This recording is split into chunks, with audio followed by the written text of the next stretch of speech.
বন্ধুরা, আজকের দিনে স্ট্রেট অফ হরমুজ কতটা গুরুত্বপূর্ণ এটা তো আপনারা সবাই জানোই।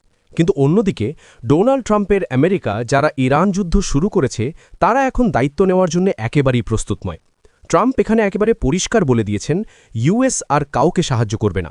মানে কোনো দেশকে যদি হরমুজ দিয়ে নিজের তেল পার করাতে হয়, কার্গো নিয়ে যেতে হয়, তাহলে তাকে নিজের দায়িত্বেই করতে হবে। আমেরিকা এতে কোনো সাহায্য করবে না। আর সেই কারণেই যদি আপনি দেখেন এখানে নেতৃত্ব দেওয়ার জন্য কিয়ার স্টারমার সামনে এসেছেন।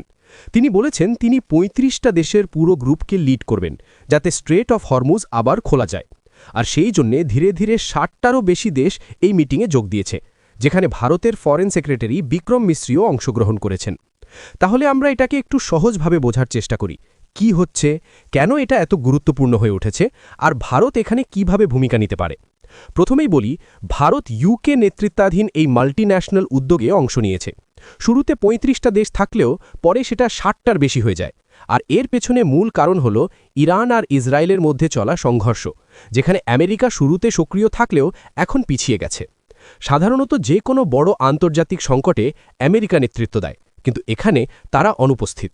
তাই কিয়ার স্টারমার নেতৃত্ব নিচ্ছেন, আর ভারতও এই প্রক্রিয়ায় সক্রিয়ভাবে অংশ নিচ্ছে। এখন স্ট্রেট অফ হরমুজটা একবার বুঝে নেওয়া দরকার। এটা পৃথিবীর সবচেয়ে গুরুত্বপূর্ণ সমুদ্রপথগুলোর একটি। এর সবচেয়ে সরু জায়গার প্রস্থ প্রায় ৩৩ কিলোমিটার। এটি পারস্য উপসাগরকে ওমান উপসাগর, আরব সাগর এবং ভারত মহাসাগরের সাথে যুক্ত করে। এই পথ দিয়ে পৃথিবীর প্রায় ২০% তেল পরিবাহিত হয়। সৌদি আরবের তেল, কাতারের গ্যাস আর ইরাক, ইউএই, কুয়েত এই সব দেশের কার্গো এই পথ দিয়েই যায়।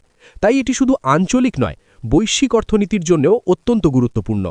কিন্তু ভারতের জন্য এর গুরুত্ব আরও বেশি, কারণ ভারতের মোট তেল আমদানির প্রায় ৪০% এই পথ দিয়ে আসে। এলএনজি প্রায় ৫০% এবং এলপিজি প্রায় ৮০% এই স্ট্রেট দিয়ে আসে। তাই এখানে কোনো সমস্যা হলে সরাসরি পেট্রোল, ডিজেল আর গ্যাসের দামে প্রভাব পড়ে। যদিও এখনও খুচরো দামে বড় পরিবর্তন দেখা যায়নি, সরকার ট্যাক্স কমিয়ে পরিস্থিতি সামলানোর চেষ্টা করছে। কিন্তু যদি পরিস্থিতি দীর্ঘস্থায়ী হয় তাহলে দাম বাড়ার সম্ভাবনা খুবই বেশি। ইতিমধ্যেই কমার্শিয়াল এলপিজির দাম বেড়েছে। এর ফলে মুদ্রাস্ফীতি, ট্রেড ইমব্যালেন্স আর ফিস্ক্যাল ডেফিসিট সব কিছুর ওপর চাপ পড়তে পারে। ভারতের অর্থনীতি অনেকটাই তেলের ওপর নির্ভরশীল। তেলের দাম বাড়লে সরকারকে বাজেট সামলাতে সমস্যা হয়। আগে পেট্রোল, ডিজেল থেকে বড় রাজস্ব আসত, এখন সেটা কমে গেলে অর্থনৈতিক ভারসাম্য নষ্ট হতে পারে। এখন প্রশ্ন হচ্ছে, স্ট্রেটটা ব্যবহার করা যাচ্ছে না কেন?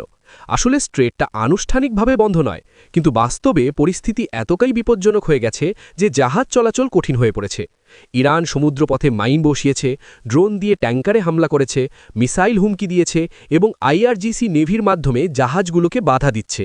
ফলে কমার্শিয়াল জাহাজগুলো ওই পথ এড়িয়ে চলছে। ইন্স্যুরেন্স খরচ বেড়ে গেছে এবং অনেক জাহাজকে বিকল্প পথ নিতে হচ্ছে। এতে সময় আর খরচ দুটোই বাড়ছে। এর গ্লোবাল প্রভাবও বড়। তেলের দাম $70 নিচে থেকে ১০০-১২০ পৌঁছে গেছে। সাপ্লাই চেনেও বড় সমস্যা তৈরি হয়েছে। সার, পেট্রোকেমিক্যাল, খাদ্য সব ক্ষেত্রেই প্রভাব পড়ছে। আজকের গ্লোবালাইজড বিশ্বে ছোট একটা ব্যাঘাতও বড় সমস্যা সৃষ্টি করতে পারে। এই পরিস্থিতি মোকাবিলার জন্য ৩৫টা দেশ একসাথে বসার পরিকল্পনা করেছিল, কিন্তু পরে সেটা ৬০টিরও বেশি দেশে পৌঁছে যায়। এই জোটের নেতৃত্ব দিচ্ছে যুক্তরাজ্য, যেখানে ফ্রান্স, জার্মানি, জাপান এবং গালফ দেশগুলো রয়েছে। এই জোটের মূল লক্ষ্য হল স্ট্রেট অফ হরমুজকে নিরাপদ করা এবং সমুদ্রপথে চলাচল স্বাভাবিক করা। এর জন্য ইরানের সাথে আলোচনা, কূটনৈতিক চাপ, নৌবাহিনীর সুরক্ষা, মাইন অপসারণ সবকিছুই পরিকল্পনার অংশ। ভারতের পক্ষ থেকেও বলা হয়েছে যে তারা এই বৈঠকে অংশ নিয়েছে, যাতে বোঝা যায় কিভাবে এই সংকট সমাধান করা যায়।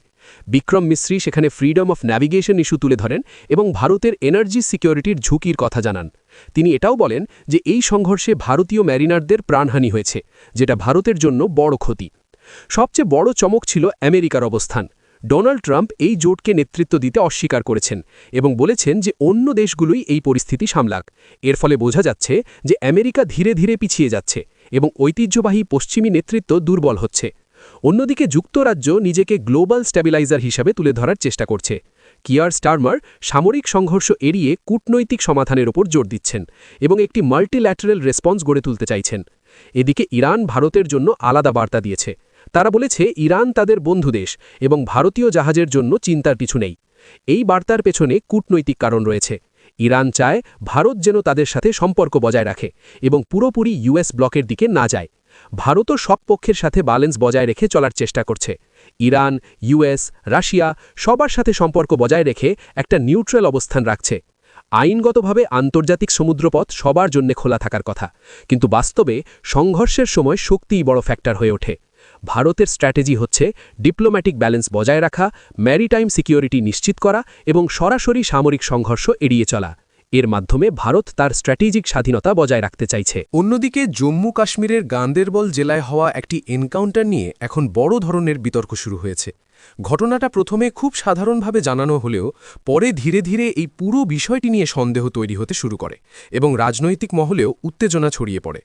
তাই আসুন পুরো ঘটনাটা খুব সহজভাবে শুরু থেকে বোঝার চেষ্টা করি। ঘটনাটা ঘটে গান্দেরবল জেলায়, যেখানে নিরাপত্তা বাহিনী একটি অপারেশন চালায়।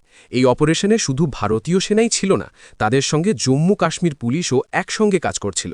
জানা যাচ্ছে আগে থেকেই নির্দিষ্ট গোয়েন্দা তথ্য পাওয়া গিয়েছিল যে ওই এলাকায় সন্দেহভাজন জঙ্গিরা লুকিয়ে আছে। সেই তথ্যের ভিত্তিতেই নিরাপত্তা বাহিনী যৌথভাবে একটি সার্চ অপারেশন শুরু করে। অপারেশন চলাকালীন পরিস্থিতি হঠাৎই উত্তপ্ত হয়ে ওঠে। নিরাপত্তা বাহিনী যখন এলাকায় তল্লাশি চালাচ্ছিল, তখন সেখানে থাকা সন্দেহভাজন ব্যক্তিরা গুলি চালাতে শুরু করে বলে দাবি করা হয়। এরপর শুরু হয় পাল্টা গুলি চালানো।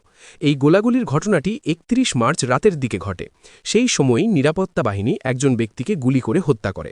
প্রথমে জানানো হয় ওই ব্যক্তি একজন জঙ্গি, এবং এই তথ্যটি ভারতীয় সেনার চিনার কর্পসের পক্ষ থেকে জানানো হয়েছিল। কিন্তু এখান থেকেই পুরো ঘটনায় নতুন মোড় আসে। কিছু সময় পরেই এই এনকাউন্টার নিয়ে প্রশ্ন উঠতে শুরু করে। জম্মু কাশ্মীরের বিভিন্ন রাজনৈতিক দল দাবি করতে থাকে যাকে জঙ্গি বলে মারা হয়েছে সে আসলে কোনো জঙ্গি নয়, বরং একজন সাধারণ মানুষ। প্রথমে বলা হয়েছিল সে একজন লোকাল জঙ্গি, কিন্তু পরে যখন তার পরিচয় প্রকাশ্যে আসে তখন বিষয়টা আরও জটিল হয়ে যায়। এই ঘটনাকে কেন্দ্র করে দুই বড় রাজনৈতিক নেতা মেহবুবা মুফতি এবং ওমর আবদুল্লাহ প্রকাশ্যে প্রশ্ন তোলেন। তারা বলেন এই এনকাউন্টার নিয়ে সঠিকভাবে তদন্ত হওয়া দরকার। তাদের দাবি, যদি একজন নিরীহ মানুষকে ভুল করে জঙ্গি বলে হত্যা করা হয়ে থাকে তাহলে সেটি খুবই গুরুতর বিষয় এবং এর পূর্ণ তদন্ত হওয়া উচিত। এই পরিস্থিতিতে জম্মু কাশ্মীরের লেফটেন্যান্ট গভর্নর মনোজ সিনহা বিষয়টি গুরুত্ব দিয়ে দেখেন। তিনি এই ঘটনার ম্যাজিস্ট্রেট পর্যায়ের তদন্তের নির্দেশ দেন। অর্থাৎ একজন ম্যাজিস্ট্রেট এই পুরো ঘটনাটি খতিয়ে দেখবেন এবং কিভাবে সবকিছু ঘটেছে তা বিস্তারিতভাবে খুঁজে বের করবেন। তিনি এটাও জানিয়েছেন যে এই তদন্তের রিপোর্ট ৭ দিনের মধ্যে জমা দিতে হবে। এদিকে যে যুবক মারা গেছে তার পরিচয়ও সামনে এসেছে। জানা যাচ্ছে সে গান্দেরবলের লার গ্রামের বাসিন্দা। তার পরিবারের দাবি সে কোনো জঙ্গি ছিল না। তারা বলছে সে একজন সাধারণ দিনমজুর ছিল এবং পরিবারের দায়িত্ব পালন করত। পরিবারের লোকজনের মতে তার সঙ্গে কোনো ধরনের জঙ্গি কার্যকলাপের কোনো সম্পর্কই ছিল না। এই দাবি সামনে আসার পরই পুরো ঘটনাটি আরও সংবেদনশীল হয়ে ওঠে। অন্যদিকে নিরাপত্তা বাহিনীর পক্ষ থেকে এখনও পর্যন্ত এই বিষয়ে নতুন করে বিস্তারিত কিছু বলা হয়নি। তারা আগের অবস্থানেই রয়েছে, যেখানে প্রথমে বলা হয়েছিল যে এটি একটি সফল অপারেশন এবং একজন জঙ্গিকে মারা হয়েছে। কিন্তু যেহেতু এই ঘটনাকে ঘিরে এত প্রশ্ন উঠছে, তাই তদন্তের মাধ্যমে সত্যটা সামনে আসা খুবই গুরুত্বপূর্ণ হয়ে দাঁড়িয়েছে। এখন সবথেকে বড় প্রশ্ন হল, এই তদন্তের রিপোর্টে আসলে কি বেরিয়ে আসবে? রাজনৈতিক নেতারা যে অভিযোগ তুলছেন সেটি কি সত্যি প্রমাণিত হবে, নাকি নিরাপত্তা বাহিনীর দাবি ঠিক বলে প্রমাণিত হবে? এই বিষয়টির উত্তর এখনও অজানা। সাধারণ মানুষও এখন অপেক্ষা করছে তদন্ত শেষ হলে আসল সত্যটা সামনে আসবে। এই পুরো ঘটনাটি আবারও দেখিয়ে দিচ্ছে এমন সংবেদনশীল এলাকায় প্রতিটি পদক্ষেপ কতটা গুরুত্বপূর্ণ, কারণ এখানে একটি ছোট ভুলও বড় ধরনের বিতর্ক তৈরি করতে পারে এবং মানুষের বিশ্বাসে প্রভাব ফেলতে পারে। তাই এখন সবার নজর সেই তদন্ত রিপোর্টের দিকেই, যেখানে ঠিক হবে আসলে কি ঘটেছিল সেই রাতের এনকাউন্টারে।